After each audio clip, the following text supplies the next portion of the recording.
Hello everyone and welcome back to Let's Play The Last Door. So moving on with this rather morbid game, here we've got a gloomy statue of the Virgin Mary takes this place even more mournful if that is possible. So let's go into this room. Now here we actually have a music box that we need to pick up. I remember that we used to keep here some textbooks, now there is a music box. We'll just take that for ourselves. We're actually stealing, but whatever, who cares?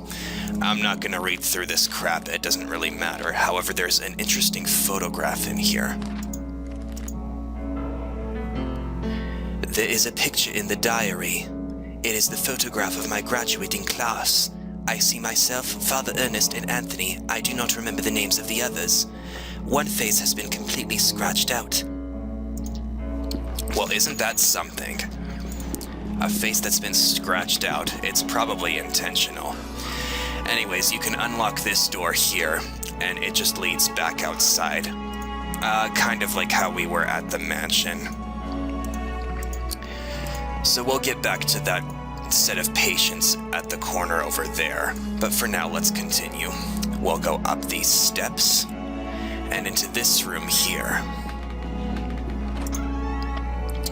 So there's some old wench here. I don't want to hear her complain or whine about anything about how, like, if you talk to her, then she complains on and on about how God has not given her a sign or something. Anyways, this sign that she's looking for is for us to play this musical box.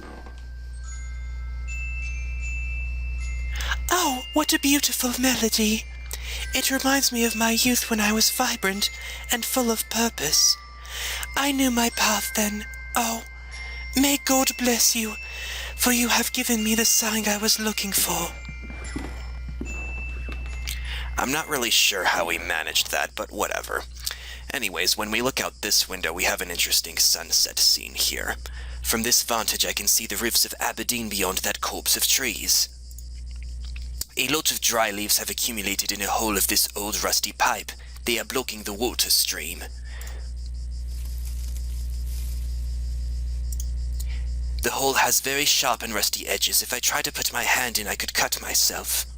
So what we're gonna do is use the stone on it. This will blunt the rusty edges. I blunted the sharp edges of the pipe. Now I need not fear being cut. And then we're gonna place the net on top of it. The net should catch anything coming down from the pipe. Now you might be wondering, well, what the heck is it gonna catch besides running water? Well, you're about to find out soon enough. Bunch of fancy schmancy tapestries over here. Let's go into this room. So here we have a bunch of showers. If you look at this mirror here, a broken mirror, there is a protruding piece. We'll just take that for ourselves. And if we examine this over here, there is a puddle in the shower hole with something shining under the grating. I cannot see it properly. I can already open the tap with no risk of losing the shiny object, so let's do so. So we run the water, and that shiny object will then go wherever that pipe is, and our net that we have entrusted on it will catch that shiny object. Point-and-click adventure games always have clever things like this in them. The net has caught the shiny object. Let's have a look at it. It is a glass tear, probably belonging to a piece of jewelry. Now, I don't like that, how he says that it's probably a piece of jewelry. It's logical to think that, but that can actually be a little bit misleading. Because what we're actually going to do with it is place it on that Virgin Mary statue. I can't remember how we were supposed to be able to figure that out, but no worries. I have placed the glass tear in a hollow of the Virgin's cheek. It seems that it fits perfectly. And then what we're gonna do is shine our mirror on it. This gives the illusion that the Virgin Mary is actually crying. Aren't we the manipulative type? Oh, our mother is crying. Oh my lord, what does it mean? What have I done? What have we done?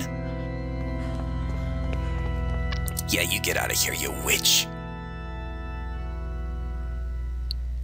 And now that we got rid of her, we can talk to this fool. You must help me. What can I do? What's wrong with you? There is little time. I tell them about my pain. I describe the unbearable and endless pain, yet they do not listen. They pass me by without even looking at me. They say that they are praying for me, but it does not cure my ailment. But sir, I know, I beseech you, you will be saving me from horrible torture. I will be eternally indebted to you. Well, this dude is suffering an awful lot, and they are not helping him. I understand. Your request is terribly hard for me. I guess I could find the courage to help you. I understand the magnitude of what I am asking. God bless you, sir. I do not know how I can show my gratitude. What I need you to do is, without the nuns noticing, try to get an amount of morphine, enough so that I can be embraced by the deepest of my dreams, and in that way stop the rhythm of my heart. I guess at least that's a peaceful and less painful way to die. That is pretty morbid, though. And I don't know if I pointed this out earlier or not, but our morphine is actually right here. A syringe next to a flask with a label that reads morphine. We'll just take that. It's not like the nun's gonna notice, that wench. At least she found her path or calling or whatever. Gives her some hope in life. Because what good does being a nun do? Well, that's interesting. There is a note on the bed. And all it says is Baldwin lies. Well, if that isn't morbid. Let's go out and confront Mr. Baldwin. Noises coming from inside the coffin. From inside the coffin. What in heaven? I cannot open the coffin with my own hands. The lid is nailed. Well, we could try using the log. The log is too soft to even use it as a lever and open the coffin. The coin is too thick to lever the nails out of the coffin. Well, what about the morphine? Okay, I guess not the music box. Okay, that was a long shot. But maybe if we look in here. A grave recently dug. Okay, well those nail noises or knocking noises or whatever are starting to be rather creepy. Let's go back to the ocean and see if we can find anything there. Well, what's this? A nun's habit and walking stick. These no doubt belong to the nun I spoke to by the window, but where did she go? Okay. Let's see, lost pilgrim, blah blah blah. So the nun's crap is here. And it doesn't look like we can do anything else with that. Perhaps it's the nun who's stuck in that coffin. Gosh, that sure is morbid. Let's see, maybe it's the branches that we can... Yes, an ancient black worn tree twisted in by time and weather. No, I thought that it was the tree that we can do something with. Isn't it? Can't we, like, use the log on some of it? I thought that we could. Why don't you just kick it down, you fool? Okay, maybe we should go talk to the nun about it. Or maybe we should talk to him about it. Good evening. I hope you are right and this results indeed to be a good evening. My name is David. I have seen you burying the corpses before. I did not know there was a cemetery here. Oh wait, we already went through this. Okay, we'll go through the regular dialogue. Sorry about that, everyone. Anyways, I think it's the toolbox, actually. Yes. It looks like his toolbox. I wonder if there's something useful in it. I might be able to take a look if I keep him distracted. Keep him distracted, huh? Okay, well, giving him the morphine doesn't do anything. Let's try talking to him again. Let's see. Tell me about this place. Well, the construction of this building was ordered by an Episcopal Bishop of Aberdeen in 1805.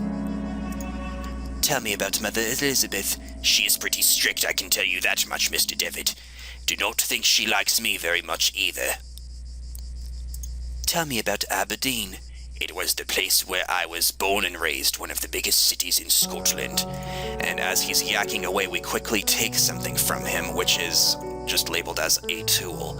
It looks like this tool has been fairly used, but what for? Or you seem a bit distracted, Mr. Devitt. Oh, do not worry about it. I'll leave you with your work, Mr. Baldwin. Have a nice evening. He totally fell for it. So now that we have this tool, let's use it on the coffin. Okay. The darkness of his eye. His body is petrified. He has the look of sheer terror in his eyes. Oh my God! What has happened? Talk to me! Mother Elizabeth is trying to make him come to his senses. Okay, anything else that we can do? Maybe we can give them the morphine? Come on. Okay, what about the coffin itself? Can't we do anything about that? I guess not. Activating the music box probably won't do us any good.